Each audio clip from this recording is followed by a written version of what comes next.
Hi, I'm Will. And I'm Risa, and this is Talent Talk. On today's show, we have the incredible Billboard chart-topping singer-songwriter, multi-instrumentalist producer, ALYSSA TRAHAN. For more on ALYSSA, you can read more about her right below this video. But before we get to our interview with her, you have to take a listen to her newest single, Ain't Ever Going Back.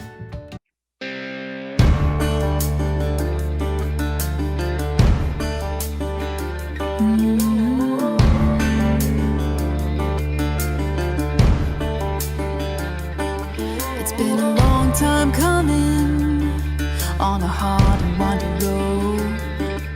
Ain't carrying nothing but the heaviest load.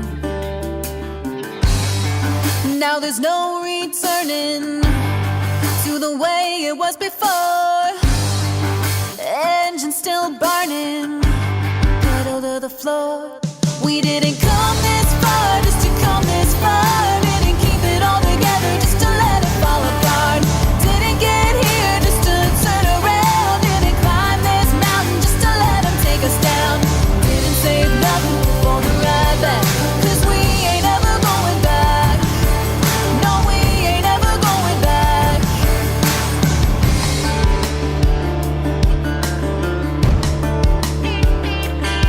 We knew it wouldn't be easy. Found out it isn't fair. Well, they must be dreaming if they're thinking we're scared. All things being equal, whether it's right or wrong, we'll be moving that needle.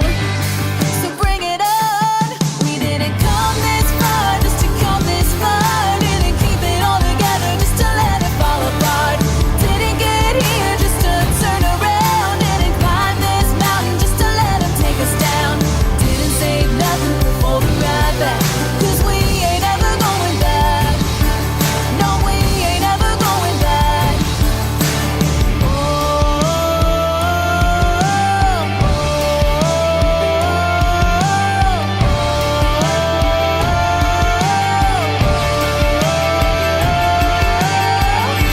well, hello, ALYSSA. How are you? I'm great. How are you? Doing so much better now that you're here. Risa and I are so excited to have you on Talent Talk. The audience just got a little sneak peek of your incredible song, Ain't Ever Going Back. ALYSSA TRAHAN, I want to know, where were you born and when did you realize that you not only had a gift of singing, but that, that one day you'd play over a dozen instruments? So I was born in East Rochester, New York, and I've always just loved music. I've been so drawn to it. So I don't think I ever knew that I was going to grow up and learn all the instruments and do all the things I do now, but I always wanted to, and I always saw myself doing music and only music. So My question is, because you do everything, and I don't know if there's one answer to this or not, do you have a favorite part of the process? Is it writing? Is it recording? Is it performing? Or ooh. Oh, that's a hard question. I love every I part. know. Honestly, I think my favorite part is probably performing, because that's when I get to connect with the people that connect with my music, and I get to see people and see how they react to my music and meet the people, and just being on stage, it's a rush like no other that you can't get anywhere else. So I would have to go with performing. And I love that. piggybacking off of that question, ALYSSA, I'm curious to know, and I'm sure this is a question that a lot of artists have gotten during this horrific time. How have you been able to stay connected with your fans throughout this time when you haven't really been able to perform live in person as much as you probably would have liked? So a big thing for me has been social media and live streaming. I actually did a virtual tour, if you will, where I did like a concert every single night on a different social media platform. And I did that for, I think it was 22 weeks in 2020, like every single week. So a lot of live streaming, just talking to people on social media, keeping everyone updated with what I'm doing, whether I'm in my studio or I'm just on the couch with my cats. I feel like that has been so great and such a blessing in this insane time, as a tool that let us still connect with people no matter where we were in the world. Alyssa, you know, in terms of connecting, your social media is incredible. And I am sure that there is a method to the madness because you are one savvy, not only singer, songwriter, multi-instrumentalist, producer, but you're a savvy businesswoman. When I think of you, Alyssa, I think of you as a force in that I think you have a really great way in business acumen about you, and you've been able to use your social media these past 18 months unlike most artists I've ever seen. Well, thank you. That's a big compliment. I definitely take social media really seriously. It's a huge part of the music industry now, and it's a huge part of being an independent artist like I am. I kind of view it as a business, you know, the social media part of it. It's its whole own branch of this business that I'm running. You know what I mean? So it's a huge tool that I make sure I try to utilize to the best of my ability, even though a lot of times I feel like I have no idea what I'm doing. And it's like a big mess of just everything. But yeah, I really try to do as good as I can on social media because I know how powerful of a tool it can be. Speaking of powerful tools, would you say that music can be therapy? Yes, 100,000 million billion bajillion percent. Yes, music is. I actually did a project on that when I was in school. Fun fact. I did a whole essay on why music heals and how it actually affects your brain and how it can help not only mental things and emotional things, but physical things too. It's so powerful. And I probably sound like such a geek about it, but it's magic. It truly is. Music is just, it's this thing that just, it's just good. It's incredible. I love that. It's universal language. And not only are you creating universality with your singing and songwriting, but your instrument playing. Talk to me about the instruments that you play, Alyssa. And also, if there are some in particular, I'm sure they're like all your babies. How do you pick your favorite? But are there ones in particular? Oh, I don't know, the one maybe right next to you that you love the most? They are my babies. I actually have a post on social media where it's me and all my instruments, and I captioned it "family portrait" because that's what it is. Love it. But so I started learning all the instruments I play mainly because I was producing my own stuff, and when I was living in upstate New York, you know, I'm a country artist, so I was making country music. I would get to a part in a song where I wanted, for example, mandolin, and I didn't know any mandolin players. I hadn't been to Nashville yet. I didn't know anybody that played mandolin anywhere. And at that time, and still now, there was not any good option of like a virtual mandolin instrument, if you know what I mean. So I just decided, okay, let's get the cheapest mandolin we can, learn how to play it, and just put it on this track because mandolin needs to go on this track and it's going on there if I have anything to say about it. So that happened quite a few times that I really wanted whatever instrument and just decided, you know what, we're going to go get a cheap one at the music store down the street and we're just going to put it on this track and make it as good as we can. And that's how I learned several instruments. But as of right now, I play guitar, mandolin, ukulele, piano, silver flute, Irish flute, piccolo, Whoa! penny whistle, alto sax, harmonica, a little bit of bass, slide guitar, dobro. I'm like looking around my room to see if I forgot anything, but yeah. And I sing Oh. obviously, but That's unbelievable. thank you. Hashtag boss lady. That's what you are. Well, thank you. Risa, do you have a final question before we get to our little surprise? Oh, sure. I guess my next question is, can you share with us either a funny moment from the road, or can you share with us a real true memorable show that you've had recently? Because I've seen some. I wonder what you'll say on the road that Ooh. you've had. I'll do one of each for you. How's that? I love it. A funny one. A funny one is actually something that happened recently. I had a big show. We had an audience of over 1,500 people, and it was a great show. We had so much fun, and I get off stage. I met all the fans. You know, did the thing. I get home after this show, and I see a picture of myself, and I'm like, "Oh my gosh, my shirt is inside out," and nobody told me. Oh my gosh. Like, how did nobody tell me? There's like a tag sticking out on my shirt and I see it clear as day. And I asked everyone, my band, the people that were helping with my merch, like some fans, they were like, no, we didn't notice. They And I'm probably like, thought it was like a trendy thing. And watch like all your fans, Alyssa, they're gonna be doing like hashtag, Alyssa's tag. oh my gosh. I don't know. These are just things that come to my head. That But, would be hilarious. You're a trendsetter. Totally. And I before you tell your other story, I have to say though, I am the type of person, like if you have something in your teeth, I'll tell you. Are you kind of like that person? See, I appreciate that. I would want that, especially since I was on stage in front of so many people and there were like cameras in my face and everything. And now it's documented forever that my shirt was inside out. I mean, it's fine. It's whatever. It's a pretty good representation of me, but whatever. But a great moment is also one that happened recently. I got to play my dream venue of all time. The venue is called CMAC, which is in upstate New York. It's a big outdoor amphitheater, and it's my dream venue because I've seen so many concerts there, and it's also on the same property as the college I went to. So I used to sit on that stage when, everything was empty. There were only birds in the rafters and janitors walking by, and I'd just be jamming out on my guitar acoustically and just dreaming of the day that I could play on that stage to people. And I got to do that. And it was very hard not to cry the whole time, I'm going to be honest. And the thing that really, really got me is while we were playing, we did an original song of mine, and there were people singing along to it in the front row. And it was just like, that was like the closest I've ever been to losing it on stage and just bawling my eyes out. And it was just such an incredible moment and a big just mountaintop for me. It was incredible, and I still get emotional about it, and it was just a really, really big thing for me. Wow, and it must have been such an amazing homecoming concert of sorts. You know what I mean? I'm sure you had so many friends, families, teachers. You're looking at all these eyeballs, these people that lifted you up to help bring you to where you are today. And then for them to be repeating these lyrics, I'm sure this little girl in you was just screaming.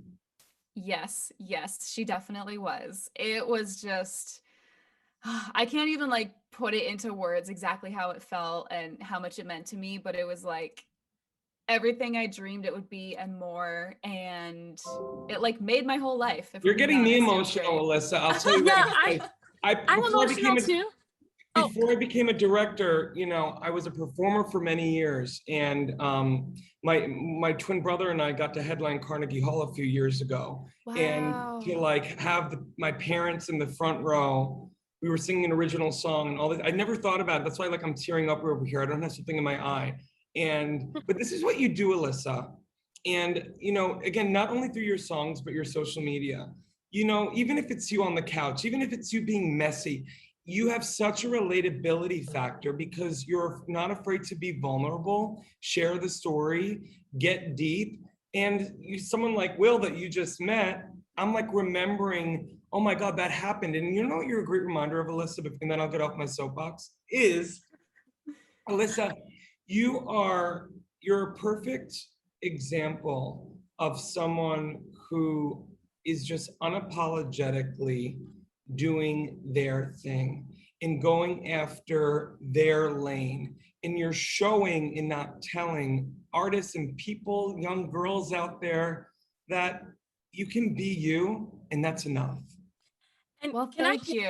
Oh my gosh. Isn't that beautiful? And I want to piggyback on that and say something that you probably already know, but I'll just remind you because you're such an awesome performer, and so as well.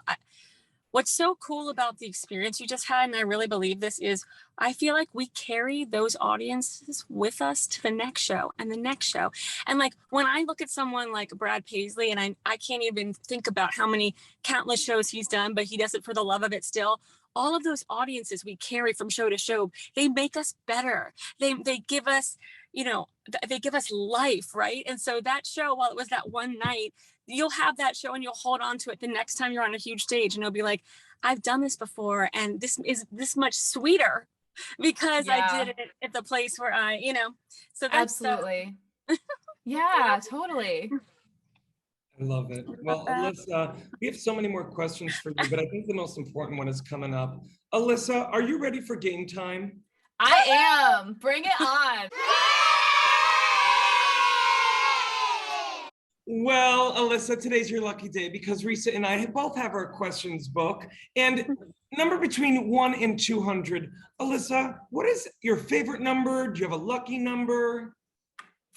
I think we should go with 77. Why Ooh. 77?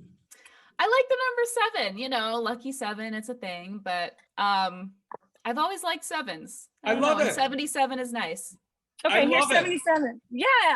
This is what? Oh, sorry. Where was your favorite hangout spot when you were a teenager? Ooh. Ooh, my favorite hangout spot.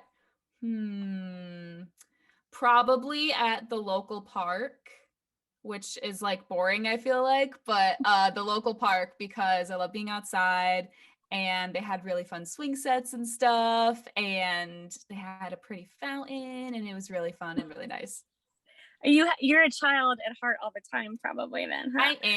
I am. It's That's- funny. but I have young nieces and nephews and they'll be watching kid shows and I'll get into it. And I'm like, oh gosh, I'm a child, but it's fine. I love it. I love it. And, you know, actually, I'm going to piggyback off of that. I'm curious to know, off of that childlike wonder that you mentioned, Risa, about ALYSSA, is I feel it all over your creativity and your brand. That, yes, you're a young woman of the planet, talking about, you know, young woman things, but that there's this curiosity and sense of wonder about you. And I'm curious to know how you came up with the concept of the album Baby Blues and Stilettos. Yeah. So when I was working on the album, the biggest thing for me was that it was authentic to me and I wanted it to showcase every part of me as an artist, as a songwriter, as a producer for where I'm at right now. So I did not hold back when it came to what I was writing, what instruments I was adding, what vibes I was going for. I just kind of let my creativity take control and I let it take me where it wanted to go. And when we finished the album, we had all the songs done and everything. We noticed that there was this definite, like, these definite sides to it, I guess. There was a really strong presence of, you know, traditional country and that instrumentation and that songwriting style, but there was also a really strong presence of modern pop stuff and cool, edgy sounds. And we really wanted the title and the packaging and the whole concept around it to show that. So when we named it Baby Blues and Stilettos, which is actually a title that my fan club voted on, which is really cool. They helped me pick it.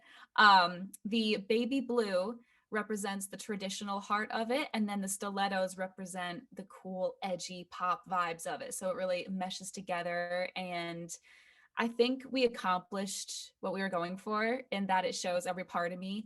I love hearing from people that they're like, wow, this album has a little bit of everything, because every song is its own chapter, if you will. I didn't want to put out an album that everything sounded the same. I didn't want to put out an album that had too many similar songs. I wanted it to be like an experience if you listen through. Every song is different. Every song is a different vibe. Every song you can play in a different situation or part in your life. And yeah, it's also my child. So Well, ALYSSA, thank you so much for joining us today on Talent Talk. You are such an incredible artist. You're an incredible inspiration to not only your fans, but I can only imagine all of your young fans out there to have someone to look up to like you, who spread love, light, hope, especially in these times. And if you don't mind, would you mind gracing us with one of your songs? I would be honored. I love it. What are you going to be singing for us? So this is my original song called Pickle Jar, and it's kind of my anthem for anyone that's strong and independent and also likes pickles. sounds You can yummy. ask for anything more. ALYSSA TRAHAN, thank you so much for joining us, and take it away. Risa, thank you so much again. Great job, my love. Oh, thanks. My pleasure. Thank you guys for having me. All right. Thanks, here we go. ALYSSA. Take it away, baby.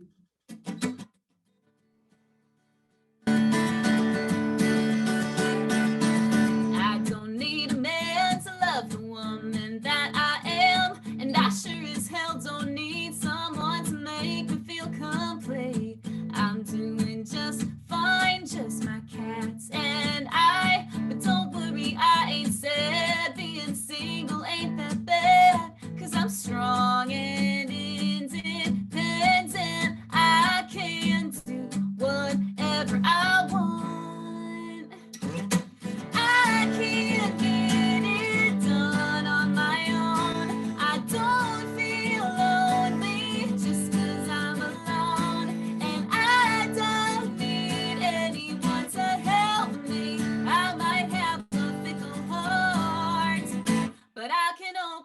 my own pickle jar.